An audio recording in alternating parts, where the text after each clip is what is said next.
Namaskaram. This dastardly terror attack in Pahalgam, Kashmir,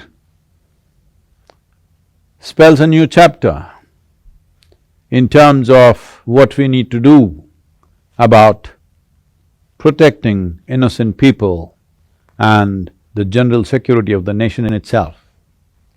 The purpose of terrorism is not war, but to cripple a society with fear. Their aim is to spread panic among people, divide the society, derail the economic growth of the nation, create strife, violence and lawlessness at every level. In other words, reduce the country into a failed state. Of all the kinds of violence that happens in the world, religiously motivated terrorism is the most dangerous.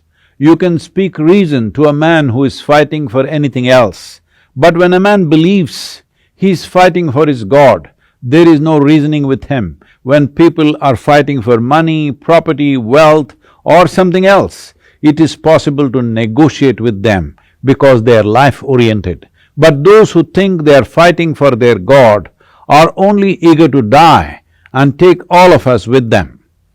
After more than 1,000 years of external invasions, foreign occupation and extreme poverty, this nation is now on the threshold of economic well-being. This opportunity and possibility has not come free, but out of much pain, suffering and sacrifice by generations of people before us. Therefore, it is our duty to bring their efforts to fruition and make their dreams come true. It is obvious there are certain elements who do not want this nation empowered. It is high time we defeated nefarious designs of these anti-national elements.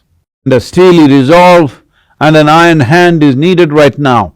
There are those who are not committed to the idea of nationhood, and they cannot be dealt with softly if we want to preserve and nurture the sovereignty of this nation. These elements who are willing to kill indiscriminately and also die in the process, whose beliefs are not concurrent with the fundamentals of the nation-state, should be dealt with an iron hand and a steely, long-term resolve.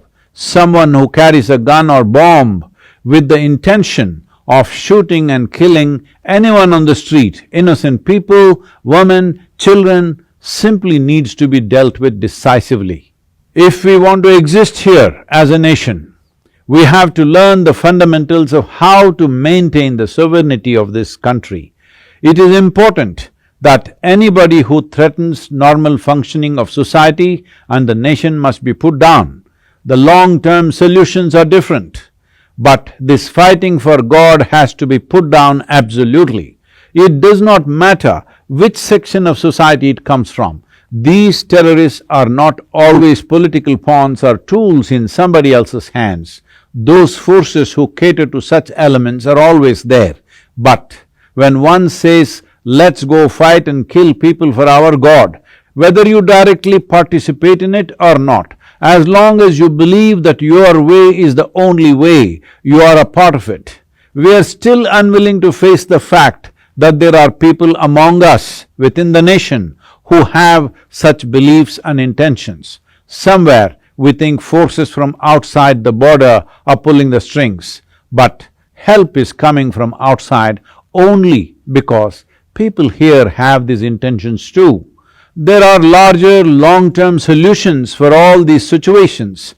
We must nurture the integrity of the nation and a strong bonding among people of different social, ethnic and religious backgrounds. We must bring a more equal distribution of education, economic opportunities, wealth, welfare on all levels. Socio-economic development has to reach everyone so that youth do not go in the direction of terror.